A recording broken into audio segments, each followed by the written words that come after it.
Bonjour tout le monde, bienvenue sur cette nouvelle vidéo. Aujourd'hui, évidemment, fin d'année, qui dit fin d'année dit liste de bonnes résolutions, parce que moi j'aime bien faire ça. Et aujourd'hui, on se retrouve pour une bonne résolution / objectif 2025. N'hésitez pas à attraper votre stylo ou votre clavier d'ordi pour faire votre liste en même temps que moi. Et n'hésitez pas à me partager vos top 3 objectifs ou nouvelles résolutions de l'année 2025 si vous êtes de la team à faire des nouvelles résolutions. Premier objectif que j'ai depuis toujours, mais que j'ai envie de mettre en place cette année, c'est prendre du poids. J'ai toujours été très mince, si ce n'est parfois un petit peu maigrichonne.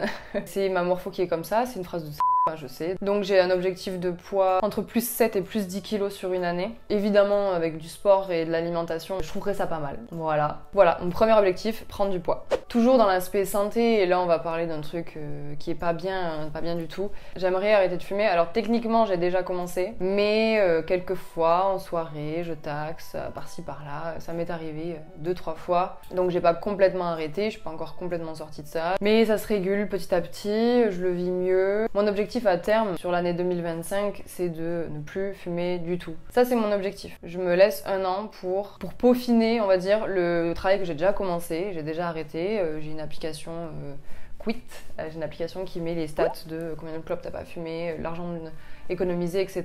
Donc ça, je suis déjà dans le process. Mais sur un an, j'aimerais me dire même plus en soirée, quoi. Parce que c'est de la merde. On va parler un peu YouTube et réseau en général. J'adore YouTube depuis toujours. En spectatrice, je regarde depuis plus de 10 ans des vidéos YouTube. J'ai commencé avec Enjoy Phoenix, Je ne suis pas jolie, Squeezie, Cyprien et notre fameux Norman National. J'ai toujours aimé YouTube. J'ai toujours voulu commencer ma chaîne et j'ai lancé ma chaîne il y a 8 ans. Oh, le bébé quoi. Ça peut surprendre si vous tombez sur moi, si vous m'avez déjà vu de la dernière vidéo peut-être, ou vous savez pas du tout qui je suis, et quand tu vas sur ma chaîne, il n'y a pas ces vidéos parce qu'elles sont évidemment toutes en privé, mais il y en a des centaines. Et je kiffais, genre j'en faisais 1-2 fois par semaine et je me prenais pas la tête, et en fait petit à petit j'ai perdu le temps et j'ai perdu le sens un peu de ce que je voulais faire aussi sur les réseaux sociaux, parce que je suis pas une influenceuse, je suis pas très technologie, moi je suis pas toutes les trends parce que j'ai vraiment, mon cerveau a du mal. J'ai vraiment beaucoup de mal avec mon téléphone. Moi, mon portable je l'ai avec moi parce qu'il y a ma musique dessus et mon emploi du temps quoi, enfin c'est tout. Mais par contre j'ai toujours kiffé faire des vidéos, j'ai toujours aimé le montage, j'ai pas d'objectif particulier avec YouTube, si ce n'est réussir à me trouver une sorte de ligne édito, de direction artistique que j'ai envie de garder. Parce qu'aujourd'hui, j'ai envie de faire des trucs qui sont intéressants, qui plaisent aux gens, mais qui me plaisent aussi à moi et qui ont du sens. Et j'ai du mal à me dire, bah vas-y, fais juste un truc léger comme ça, juste parce que ça te fait kiffer, parce que je me dis, bah ça sert à personne.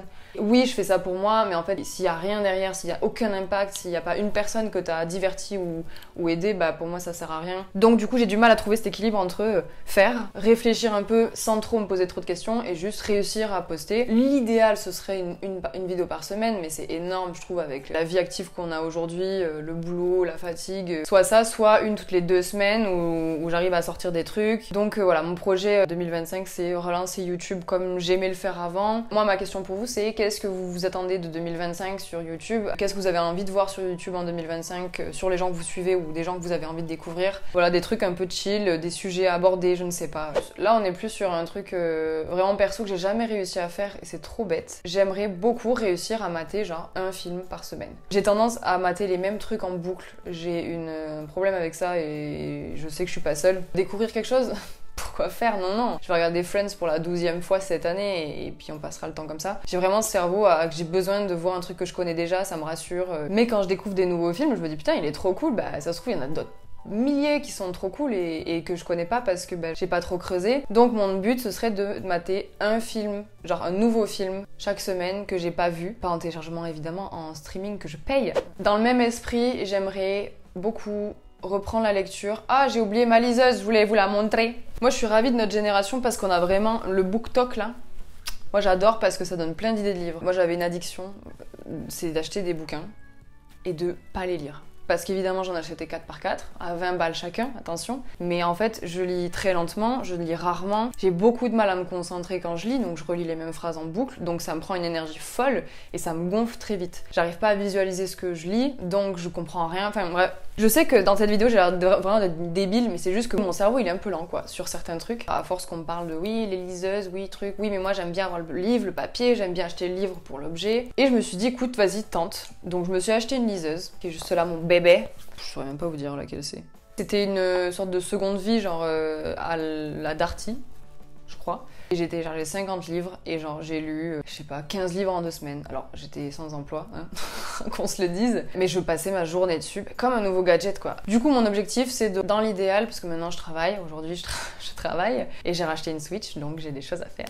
Mon objectif ce serait de lire au moins un livre par mois. Ça paraît très peu pour beaucoup de personnes, j'en suis sûre, parce qu'il y a des meufs, c'est genre alors moi c'est 5 livres par semaine, je vous fais ma revue de la semaine, et c'est trop bien, mais moi je suis pas cette personne-là, genre vraiment, là mon livre, je suis à 8 heures de lecture, je suis à 40% du truc, parce que je lis comme une fourmi, genre c'est... Bon, bref. Mais j'aimerais trop, et comme ça après je pourrais faire des vidéos genre de revues de livres et tout, j'aimerais trop faire ça. Faire des vidéos un peu mes favoris du mois, comme je faisais Tard les fous, avec des films, des livres, des séries, des musiques, des trucs genre vraiment visuels, audiovisuels. Une autre chose qu'on aimerait faire avec mon coloc du coup, il a trouvé ça sur internet, où c'est genre, tu te fais plein de petits papiers, et tu dois tirer un papier, et t'as X temps pour faire une photo d'eux.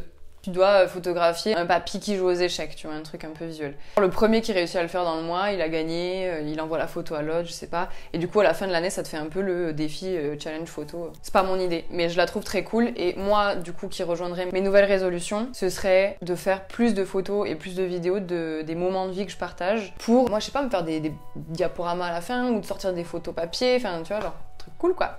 Et dernière chose, c'est tenir un journal. Comme tous les petits enfants, j'avais des carnets, des journaux intimes avec des cadenas, des trucs et tout. J'ai une addiction aux carnets telle que une addiction à acheter des livres. J'adore les carnets, j'en ai des milliers qui sont tous vides, hein, ou une page occupée parce que ah non mais lui ça sera mon carnet spirituel et lui ça sera mon carnet où je fais mon programme de sport et lui ça sera mon carnet où je donne mes trucs, bref. Mais j'aimerais beaucoup réussir à tenir un journal sur le temps. Alors j'ai déjà essayé de le faire sur des carnets de ce type là. J'avais fait 2022 je crois, où j'avais fait des trucs genre vraiment... Bah ouais. Et du coup, j'aimerais beaucoup refaire ça. Alors je sais pas si je rachète un livre comme ça. J'aimais beaucoup parce qu'en fait il est grand, il y a une pochette à la fin. Ou alors faire sur un format plus petit comme ça. J'ai acheté ça à Sauce Train Graine, je suis fan de Sauce Train Graine. Mais c'est un tout mini carnet trop mignon. C'est un format un peu plus portable où tu peux le prendre, où c'est vraiment genre un petit truc où t'as à la fin de l'année, t'as ton petit carnet bien rempli. Je sais pas encore trop si je pars sur un gros format comme ça ou si je pars sur un petit format comme ça. Mais le but c'est de tenir un carnet le plus régulièrement possible, pareil pour noter mes trucs, pour décharger un peu. Donc 2025 c'est l'année du sport, de la remise en forme, du bien de soi, de prendre soin de soi. Après j'ai pas grand objectif, j'aimerais beaucoup faire plus de musique que ce que je n'en fais aujourd'hui parce que je suis très piano, encore un peu guitare et j'aimerais vraiment pratiquer ça et en faire plus. J'espère que la vidéo vous a plu, j'espère que ça vous aura peut-être motivé à vous faire une petite liste si vous hésitiez à faire vos nouvelles résolutions cette année. N'hésitez pas à mettre un like si vous avez apprécié ou à faire savoir que c'était cool. Ou pas d'ailleurs. À vous abonner si vous en avez envie, si vous avez envie de voir la suite de 2025 avec moi. Merci beaucoup d'avoir suivi la vidéo, ça m'a fait plaisir de reparler un petit peu et j'espère pouvoir tenir tous ces objectifs sur 2025. On croise les doigts et à tout moment on sort une vidéo par semaine à partir du 1er janvier, je sais pas, peut-être. Passez une bonne soirée, une bonne journée, une bonne après-midi et on se revoit bientôt.